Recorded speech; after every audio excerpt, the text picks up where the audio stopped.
Finally, nakaabot na gid. Grabe ka init ba?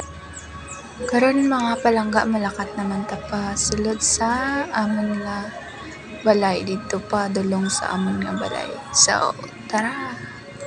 Malakat mabaktas naman ta.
And yes guys, finally sa pila ka minuto na paglakat. Lapit na gid ta sa aton nga balay. Makapahuway na gid ta kay grabe ka init. So anang manghod ko na isari nga daw siya sa video. So ayun, finally we're home. Makakapagpahinga na tayo sa wakas. Ang init sobra. So, ayan guys, mga palangga, magpahinga na muna ako. Thank you for watching mga palangga. See you sa next mini vlog ko. Halong kamo permi.